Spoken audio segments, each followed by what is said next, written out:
ٹھیک ہے شہزاد چودھری صاحب آپ کی طرف آتی ہوں.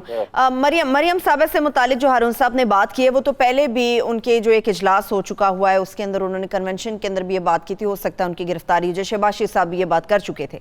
معاملہ یہ ہے کہ گجرانوالہ کے اندر کہا جا رہا ہے کہ بہت بڑا پاور شو کیا جائے گا مریم صاحبہ کی طرف سے, ہو سکتا ہے اس کے بعد ان کی گرفتاری ہو جائے, مگر گجرانوالہ ان کا بہت بڑا ووٹ بینک ہے, بہت بڑا ایک کارکن ان کا گجرانوالہ کے اندر ہے اور بڑی جماعت یہ مضبوط سمجھی جاتی ہے, مگر وہاں سے بھی اب کہا جا رہا ہے کہ ان کے اگینسٹ آوازیں اٹھنا شروع ہو گئی ہیں کہ ریاستی اداروں کے خلاف جو ان کا بیانیہ ہے اس کو پھلنے پھولنے نہیں دیا جائے گا. تو سچویشن کیا بن سکتی ہے گجرانوالہ کو لے کر؟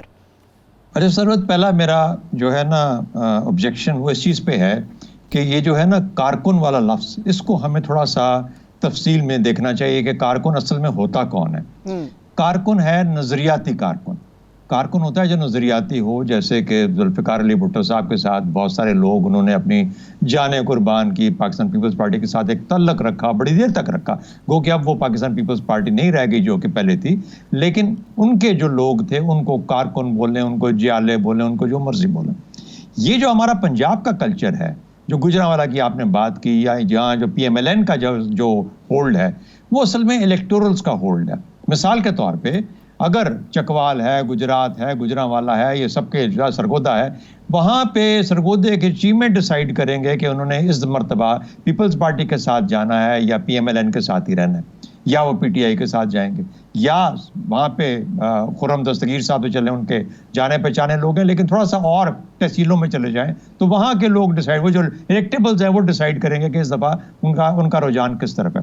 سملرلی گجرات کی بات کر لیتے ہیں. میرا کہنے کا مطلب یہ ہوا کہ یہ جو ووٹ ہیں یہ ان الیکٹیبلز کے ہیں, اور گجرات اور پنجاب جو ہے یہ سارے کا سارا تقریباً الیکٹیبلز کے ساتھ ہی بنتا ہے.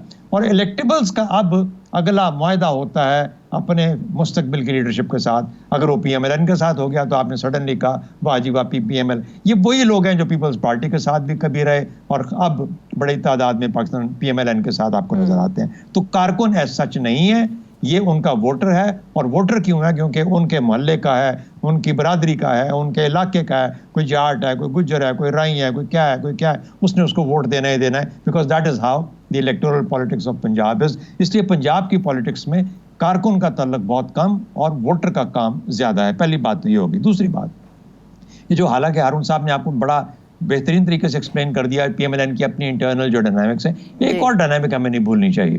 میرا خیال ہے کہ پاکستان پیپلز پارٹی کا جو رول ہے اس اے پی سی کے بعد پی ڈی ایم کے اندر جو ہے, اس کے اندر ابھی تک طے نہیں ہو پایا, وہ ابھی تک کمفرٹیبل نہیں ہے.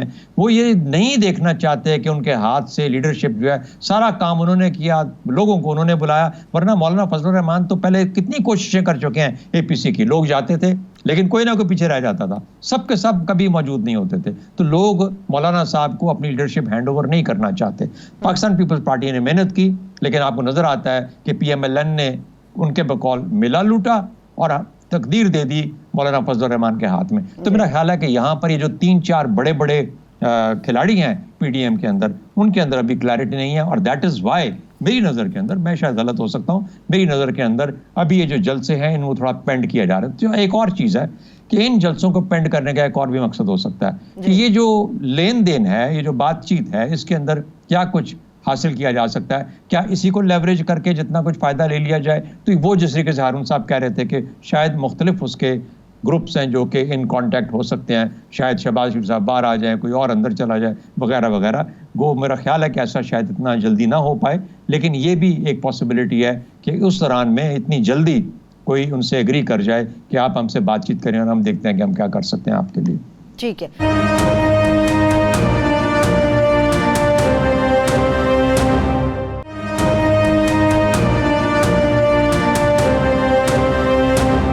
ٹھیک ہے, کچھ ایسی اور بھی اہم چیزیں ہیں جس کے لیے نون لیگ کہا جا رہا ہے کہ اپنے آپ کو مضبوط کر رہی ہے.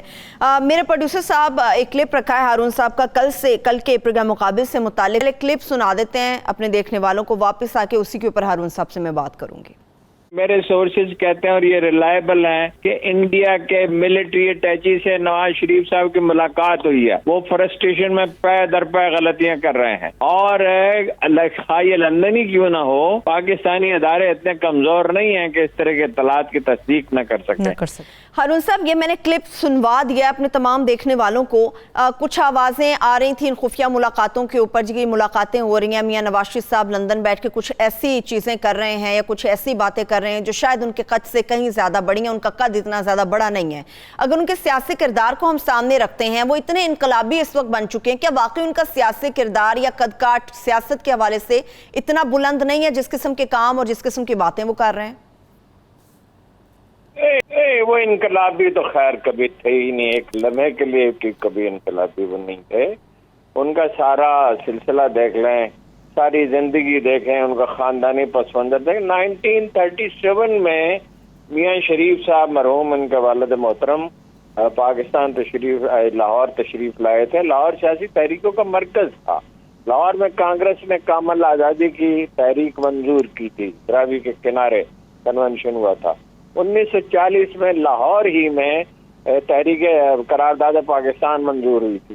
مگر آپ کو معلوم ہے کہ 37 سے لے کے 46 تک جب الیکشن ہوئے, اس خاندان کے کسی آدمی کی کسی سیاسی سرگرمی کا, وہ 7 بھائی تھے, کوئی سراغ نہیں ملتا. سینکڑوں بچوں کے خطوط شائع ہو چکے ہیں جو اپنے جیب خرچ سے جنہوں نے قائد اعظم کو چندہ بھیجا تھا. ان کا کوئی تعلق سیاست سے نہیں تھا. ان کا تعلق سیاست سے اس وقت پیدا ہوا جب یہ ان کی انڈسٹری ٹیک اوور کر لی گئی. کوئی ان کا سیاسی مزاج نہیں ہے. یہ ایوب خان کے عہد سے فائدہ اٹھایا انہوں نے, اس کے عہد سے فائدہ اٹھایا. یحییٰ خان کے اپنا کاروبار کرتے رہے اور ان کے بیچارے لین دین کرنے والے لوگ تھے. نچلی سطح کے اہلکاروں کو کچھ اوبلائج کر دیا, اوپر والوں کو اوبلائج کر دیا. ایک واقعہ چودھری شجاعت صاحب نے لکھا ہے کہ وہ ایک دن چودھری شجاعت اپنے والد کے پاس گئے, چودھری ظہور اللہ کے پاس, کہا کہ وہ ایک لڑکا ہے شریف, اپنا نام بتاتا ہے اور میاں شریف کا بیٹا ہے, اور وہ کچھ پیسے لے کے آیا, چند لاکھ روپے, اور وہ کہہ رہا ہے کہ یہ آپ کے الیکشن کمپین کے لیے ہے. تو انہوں نے کہا کہ اس کو بچے کو سمجھاؤ جا کے نوجوان, یہ کیسی بچرانا باتیں کر رہا ہے, ہم لوگوں کو پیسے دیتے ہیں لیتے نہیں ہیں. اور یہ چودھری خاندان کے بارے میں ہم سب جانتے ہیں کہ اور بہت سی چیزوں پہ اعتراضات ہو سکتے ہیں ان کی سیاست پہ, اور ہوتے ہی رہتے ہیں. لیکن یہ ہے کہ نہ چودھری ظہور اللہ ہاتھ پھیلانے والے آدمی تھے, نہ چودھری شجاعت ہاتھ پھیلانے والے آدمی, نہ پرویز الہی لوگوں سے چندہ لے کے الیکشن لڑتے ہیں. یہ بیچارے ایک اور مزاج کے لوگ تھے. اب جو حادثہ ہوا ہے اس کو کوئی نوٹ نہیں کر رہا ہے. ایک آدھ آدمی, آج ایک کالم میں نے پڑھا, لیکن میں بہت دنوں سے اس پہ سوچ رہا تھا. میاں صاحب جذباتی توازن کھو چکے ہیں, اور یہ ایک دن میں نہیں ہوا, رفتہ رفتہ ہوا. جب آدمی پہ یاد رکھیے کوئی جبلت غالب آ جاتی ہے, میں نے اس پہ بہت سے کالم لکھے ہیں زندگی میں, جب آدمی پہ کوئی ایک جبلت غالب آ جاتی ہے, دولت کی, شہرت کی, اور بہت سی جبلتیں ہیں, غصے کی, انتقام کی جبلت غالب آ جاتی ہے, کوئی اور کریز سوار ہو جاتی ہے. ہمارے ایک مرحوم ادیب تھے, میں ان کا نام نہیں لیتا, انہوں نے ایک انڈین ادبی جریدے کو لکھا کہ میں پیدل واک کر کے پاکستان سے انڈیا میں داخل ہوتا ہوں, آپ مجھ پہ ایک شمارہ شائع کریں اور میری پروجیکشن کریں. یہ خط کسی کو بھی ہو سکتا ہے. وہ ایک خط کسی کیفیت میں ہے, اور یہ سلسلہ ان کا شروع ہوا بہت پہلے, اور بگڑتے بگڑتے نفسیات بگڑتی گئی. آدمی کو خام خیالات آتے ہیں, ان سے آدمی کو لڑنا ہوتا ہے. دیکھیے نا, اسلم بیگ سے ان کا جھگڑا ہوا, ہو سکتا ہے اسلم بیگ قصوروار ہو. اس کے بعد جناب اسلم بیگ کے بعد آئے غالباً چودھری صاحب عید کاکڑ آئے, ان کے بعد نہیں آصف نواز, کون آیا, جنجوعہ صاحب آئے.